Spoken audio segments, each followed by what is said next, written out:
नमस्कार दोस्तों, स्वागत है आपका एक बार फिर से स्कूल एकेडमी के एनसीईआरटी सेक्शन में।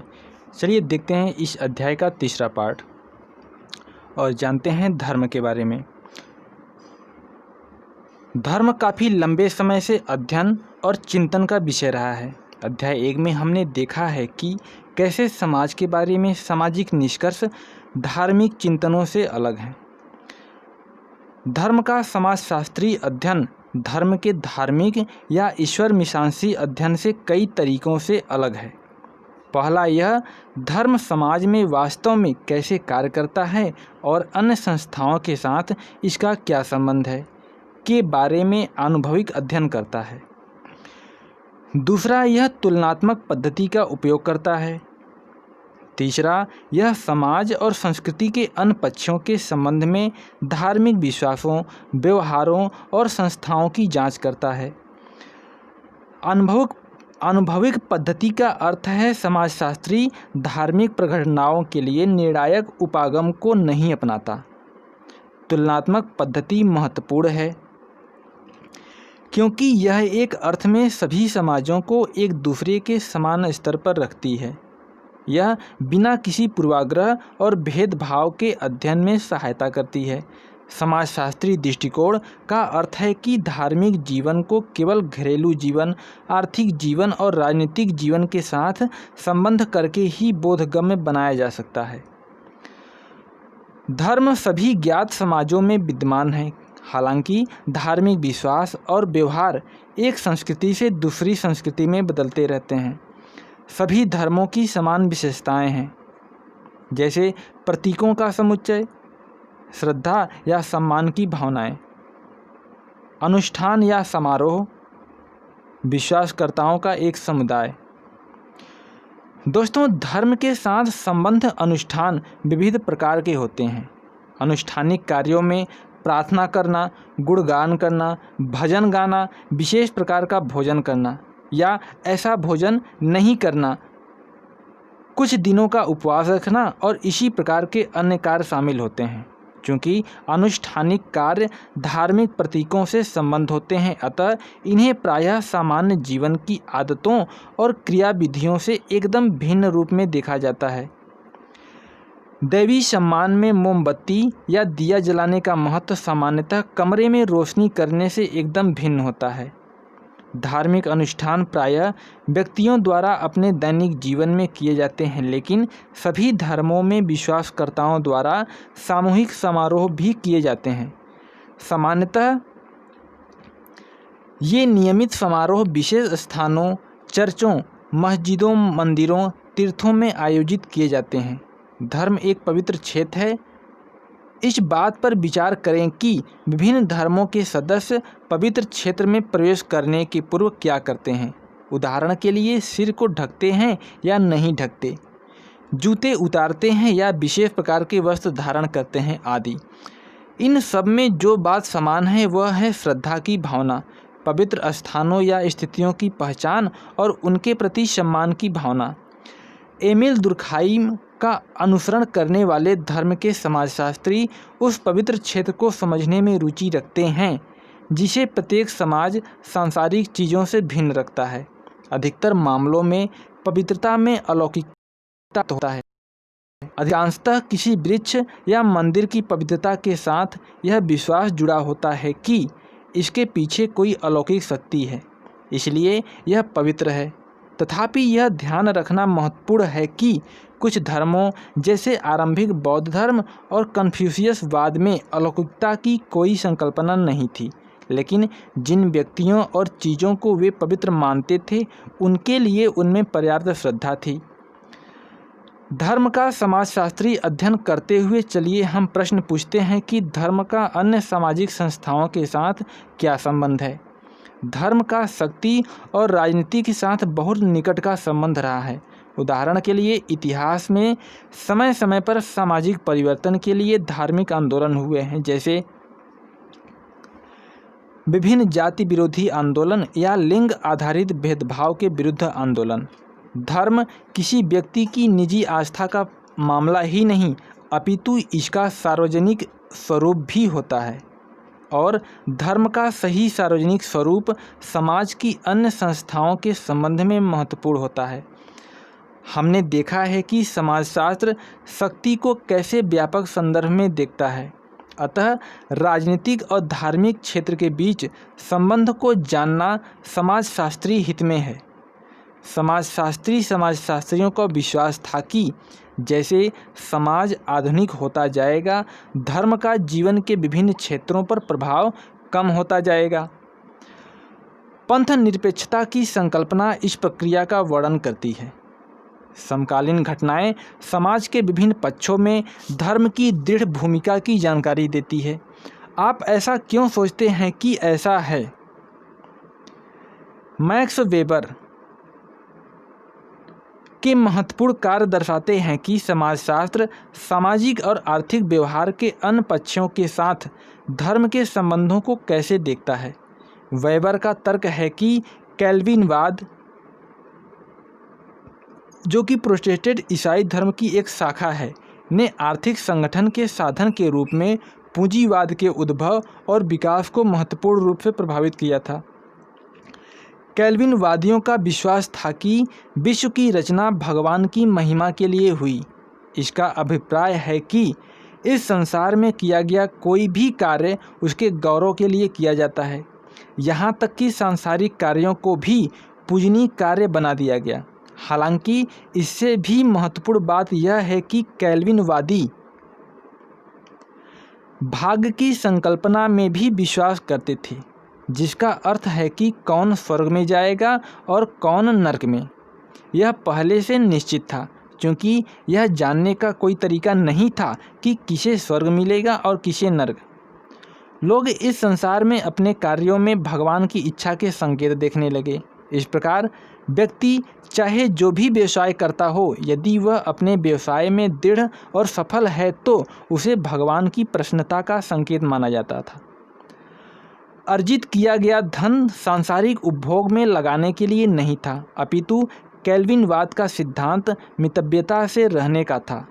इसका अर्थ था कि निवेश को एक तरह का पवित्र सिद्धांत माना जाता था। पूंजीवाद के केंद्र में निवेश की संकल्पना है, जिसमें पूंजी का निवेश अधिक वस्तुएं बनाने के लिए किया जाता है, जिससे अधिक लाभ होता है, जिससे बदले में और अधिक पूंजी उत्पन्न होती है। इस प्रकार वेबर यह तर्क प्रस्तुत करने में सक्षम थे कि धर्म इस मामले में कैल्विनवाद के आर्थिक विकास पर प्रभाव डालता है। धर्म का अलग क्षेत्र के रूप में अध्ययन नहीं किया जा सकता। सामाजिक शक्तियाँ हमेशा और अनिवार्यतः धार्मिक संस्थाओं को प्रभावित करती हैं। राजनीतिक बहस, आर्थिक स्थितियाँ और लिंग संबंधी मानक हमेशा धार्मिक व्यवहार को प्रभावित करते हैं। इसके विपरीत धार्मिक मानक सामाजिक समझ को प्रभावित और कभी कभी निर्धारित भी करते हैं। विश्व की आधी जनसंख्या महिलाओं की है। इसलिए समाजशास्त्रीय रूप से यह पूछना महत्वपूर्ण है कि मानव जनसंख्या के इतने बड़े हिस्से का धर्म से क्या संबंध है। धर्म समाज का महत्वपूर्ण भाग है और अन्य भागों से अनिवार्यतः जुड़ा हुआ है। समाजशास्त्रियों का कार्य इन विभिन्न अंतः संबंधों को उजागर करना है। परंपरागत समाजों में सामान्यतः धर्म सामाजिक जीवन में एक केंद्रीय हिस्से की भूमिका निभाता है। धार्मिक प्रतीक एवं अनुष्ठान अक्सर समाज की भौतिक और कलात्मक संस्कृति से जुड़े होते हैं। समाजशास्त्र धर्म का अध्ययन किस तरह करता है, यह जानने के लिए नीचे बॉक्स में दिए गए सारांश का अध्ययन करो।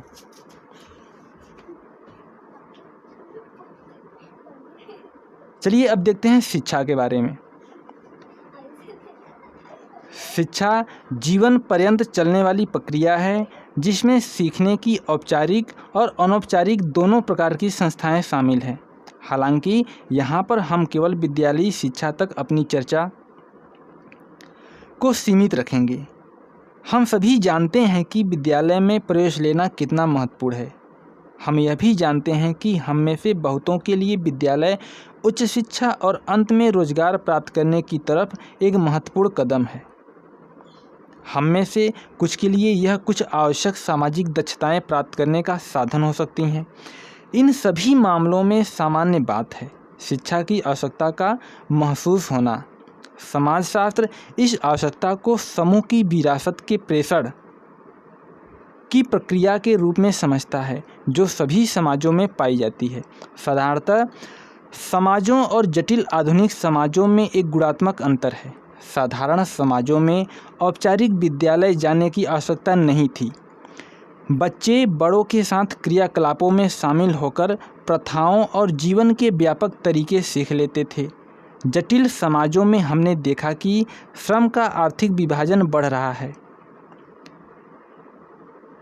घर से कार्यों का विभाजन हो रहा है, विशिष्ट शिक्षा और दक्षता प्राप्त करने की आवश्यकता है। राज्य व्यवस्थाओं, राष्ट्रों और प्रतीकों एवं विचारों के जटिल समुच्चय की भी उत्पत्ति हो रही है। ऐसी परिस्थिति में आप अनौपचारिक शिक्षा कैसे प्राप्त करेंगे? अभिभावक और अन्य बड़े लोग प्राप्त ज्ञान को अगली पीढ़ी तक अनौपचारिक रूप से कैसे संप्रेषित करेंगे? ऐसे सामाजिक संदर्भ में शिक्षा का औपचारिक और सुनिश्चित होना आवश्यक है।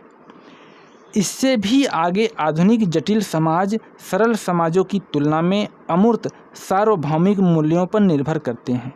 यही चीज़ इसे उस सरल समाज से अलग करती है जो परिवार, नातेदार, जनजाति, जाति या धर्म पर आधारित विशिष्ट मूल्यों पर आधारित है।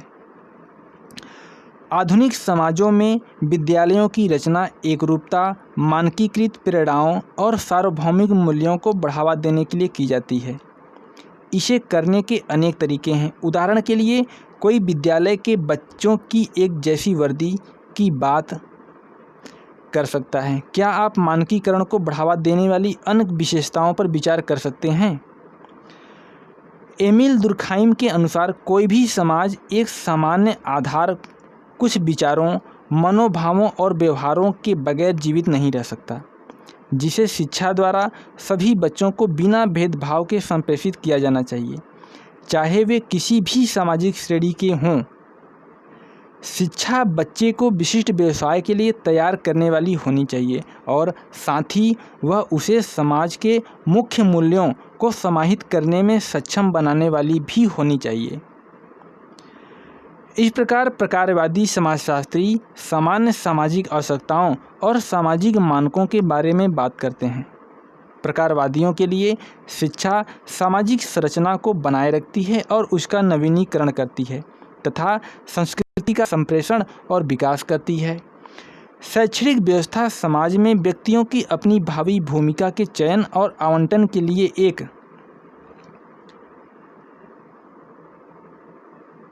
महत्वपूर्ण क्रिया विधि है। इसे एक व्यक्ति को खुद को साबित करने का क्षेत्र भी माना जाता है और इसलिए विभिन्न परिस्थितियों के लिए चयन का साधन भी, जो कि व्यक्तियों की अपनी क्षमताओं के अनुसार होता है। अध्याय 2 में भूमिकाओं और स्तरीकरण की प्रकार्यात्मक समझ पर हमारी चर्चा का पुनः स्मरण करें। दोस्तों, समाज को असमान रूप से विभेदकारी मानने वाले समाजशास्त्रियों के लिए शिक्षा स्तरीकरण के मुख्य अभिकर्ता के रूप में कार्य करती है और शिक्षा के असमान अवसर भी सामाजिक स्तरीकरण का ही परिणाम है। दूसरे शब्दों में, हम अपनी सामाजिक आर्थिक पृष्ठभूमि के आधार पर विभिन्न प्रकार के विद्यालयों में जाते हैं। चूँकि हम किसी एक प्रकार के विद्यालय में जाते हैं, हमें विभिन्न प्रकार के विशेषाधिकार और अंत में वैसे ही अवसर प्राप्त होते हैं। उदाहरण के लिए कुछ लोग तर्क देते हैं कि विद्यालयी शिक्षा संभ्रांत और सामान्य के बीच विद्यमान भेद को और अधिक गहरा करती है। विशेषाधिकार प्राप्त विद्यालयों में जाने वाले बच्चों में आत्मविश्वास आ जाता है, जबकि इससे वंचित बच्चे इसके विपरीत का भाव का अनुभव कर सकते हैं। तथापि ऐसे और अनेक बच्चे हैं जो विद्यालय नहीं जा सकते या विद्यालय जाना बीच में ही छोड़ देते हैं। उदाहरण के लिए एक अध्ययन बताता है, इस समय आप विद्यालय में कुछ बच्चे देख रहे हैं। यदि आप फसल के समय विद्यालय आएँ तो आपको अनुसूचित जाति और अनुसूचित जनजाति का एक भी बच्चा नहीं मिलेगा।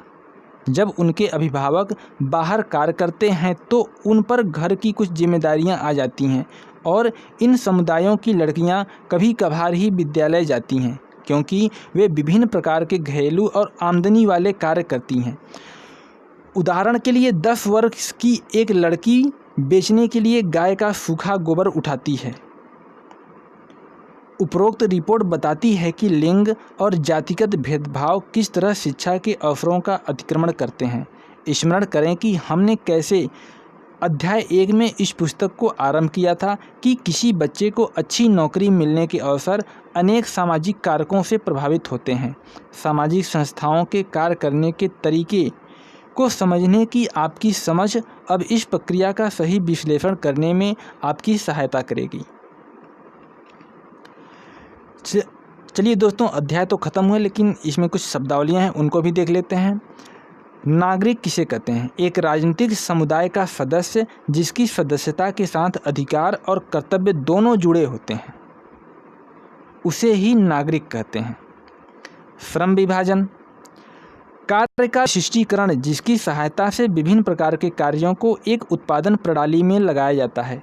सभी समाजों में श्रम विभाजन का कम से कम न्यूनतम आरंभिक स्वरूप होता ही है, तथापि औद्योगिक विकास के साथ पूर्व के उत्पादन प्रणाली की अपेक्षा श्रम विभाजन व्यापक रूप से जटिल हो गया है। आधुनिक विश्व में श्रम विभाजन अंतर्राष्ट्रीय विषय बन गया है। चलिए अब देखते हैं लिंग के बारे में।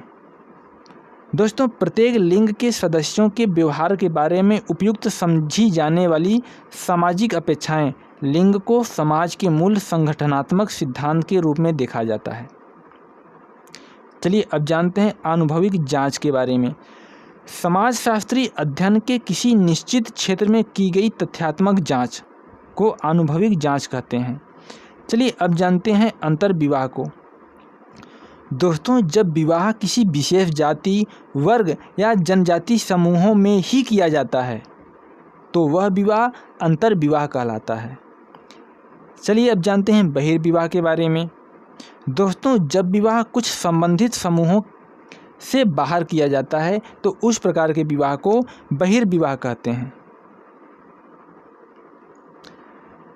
चलिए अब जानते हैं विचारधारा। ऐसे साझे विचार या आस्थाएं जो प्रभावशाली समूहों के हितों को न्यायोचित सिद्ध करते हों।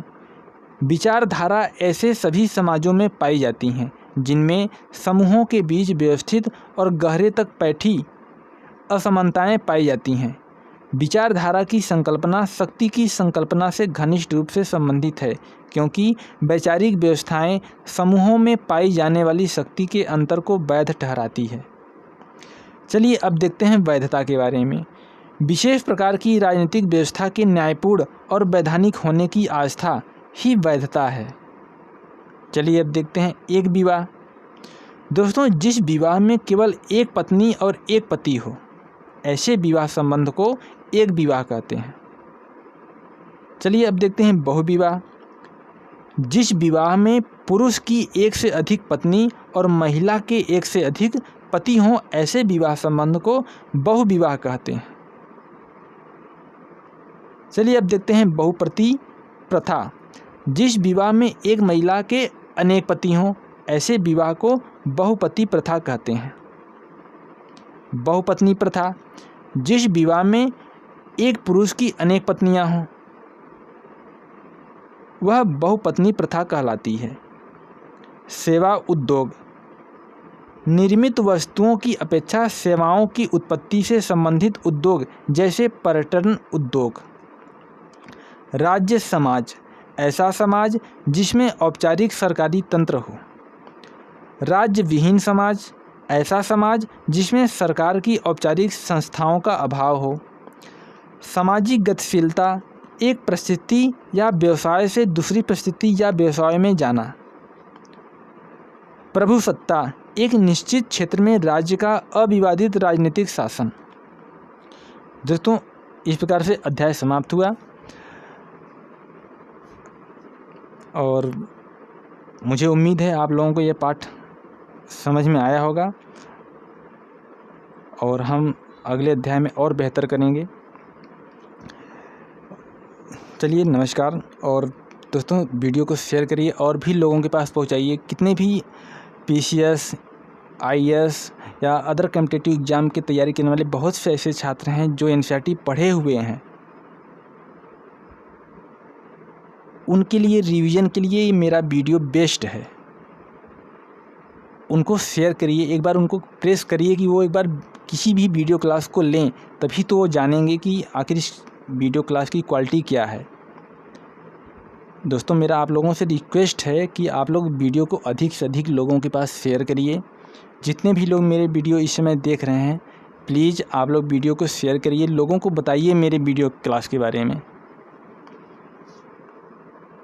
और अगर आप नए हैं तो सब्सक्राइब ज़रूर कर लीजिएगा प्लीज़। चलिए नमस्कार।